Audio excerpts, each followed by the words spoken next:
Alfonso Torres Ulloa y Juan Francisco de la Rosa para compartir con ustedes, para ustedes, las noticias, los hechos nacionales, internacionales, lo que está pasando en el mundo, por dónde anda el Papa Francisco, un hombre que ha marcado un antes y un después de la Iglesia Católica, del Vaticano, allí en Roma. Juan Francisco, ¿cómo va la vida y el calor? Gracias. ¿Cómo lo trata? Bueno, siempre estamos aquí rojos. En la era digital de que hay apagones aquí. Sí. Y privatizaron todo para acabar con los apagones. Pero hay sectores que eran privilegiados, pero ya todo el mundo se lo han igualado, no importa. Sí, pero hay unos más iguales que otros. Exacto. Porque los menos iguales que la mayoría tienen plata, si no pregúntale a Euclides. Él tiene una plata. Lo cierto es que no sabemos qué planes que tienen esas empresas que son foráneas, ¿no? Ahora uno no sabe lo que está pasando, porque ahora parece que de este es del Estado. Ah, es del Estado. Parece. Porque después que la vendieron o la entregaron, aquellos son unos tramposos y han tenido que recuperar Lo una cierto parte. es que no resuelven esta gente. El mercado eléctrico ahora uno no lo conoce. Yo no sé quién es el dueño de la cosa. Pero lo que también es cierto es que no están resolviendo. Que no hay luz en el país. ¿Alguna vez aquí han resuelto algún problema de la colectividad? Estamos esperando. No sé, porque como yo no vivo aquí, no entiendo las cosas. Estamos esperando. Estamos sufriendo. El Papa Francisco dice: la corrupción es carcoma de la política. Fuerte eso. La corrupción. Es carcoma de la política. Y aquí parece que los arzobispos, Pero los obispos, los cardenales no escuchan estas cosas del Papa. Parece que sus representantes aquí le han hecho un retrato de la República Dominicana. Pero que ellos no hablan. Yo nunca he visto a Osorio hablando. Se le ha ido adelante el Papa. Aunque en la conferencia del episcopado dice algunas cosas en enero, dice algunas cosas en febrero. Pero hay que hablar todos en los sus días cartas aquí. pastorales. ¿Qué usted quiere ahora? ¿Echarse fresco? No. Abaníquese, vamos a ver. Es que hay un apagón, señores. Aquí no hay energía eléctrica. Estamos con la planta en el aire. El Papa Francisco criticó ayer en el Vaticano que la corrupción sea la carcoma de la vocación política. Esto como que es contradictorio. Porque si hay vocación política no puede ser una carcoma. Si hay carcoma entonces no es vocación política, porque la vocación es servicio. Digo yo. Pero bien, el Papa truena. Quizá un problema de redacción del periodista, ¿verdad?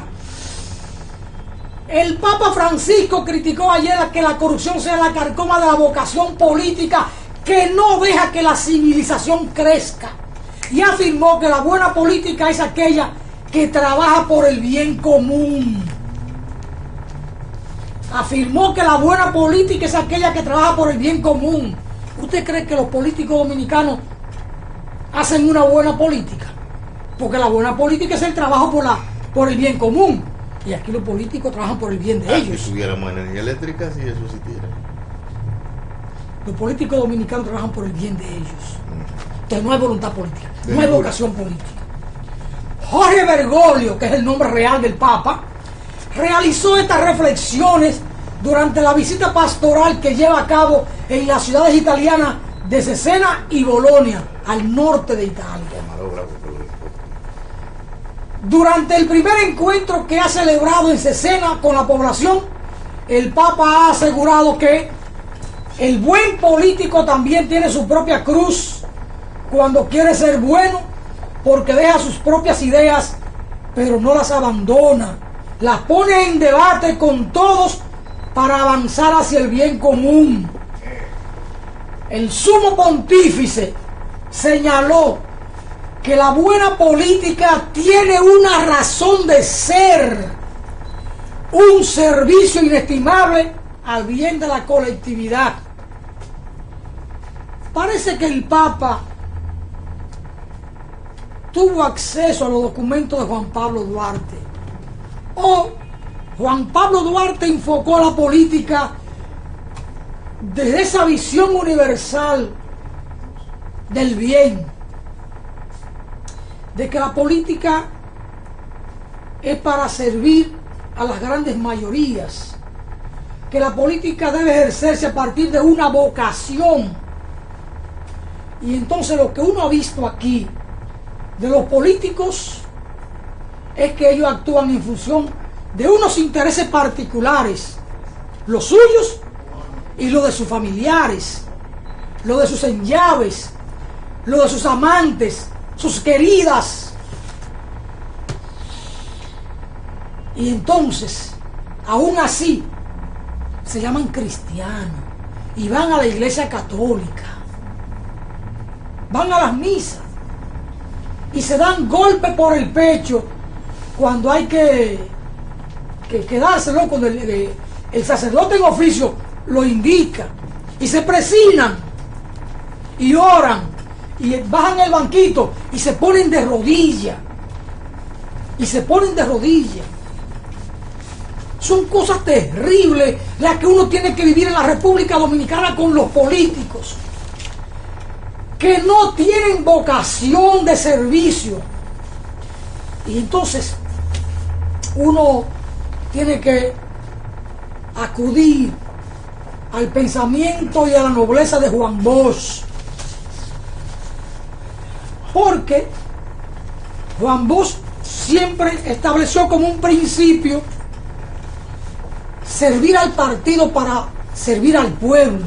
Es decir, para don Juan la política era servicio, y por eso siempre habló de la libertad, de la democracia y de la justicia social, e incluso habló como una cuestión fundamental de la ética y de la fuerza moral.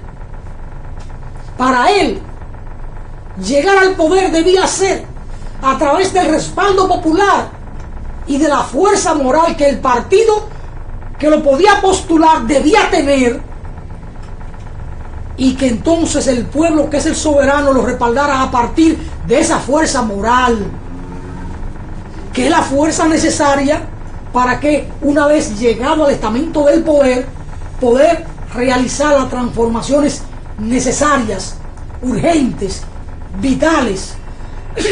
¿Para qué? Para poder encarar los desafíos de la democracia y poder encauzar o encaminar al pueblo hacia la superación de la pobreza y de la indigencia. Porque un solo centavo del erario no podía perderse. Y decía don Juan que todo funcionario público debía rendir cuenta de cada centavo que ingresaba a su patrimonio, pero también de cada centavo que egresaba de su patrimonio. Y todo esto entra en concordancia con esta reflexión del Papa Francisco. Lo que planteó Duarte, lo que sostuvo como principio Juan Bosch, y estas reflexiones del Papa. Entonces, a partir, digamos que de este triángulo, Duarte, Bosch, el Papa, es que hay que encauzar la política, la moral, la ética, la transparencia en el manejo de los fondos públicos. Y por supuesto, para que esto sea viable, sea posible, hay que encarar el tema de la impunidad.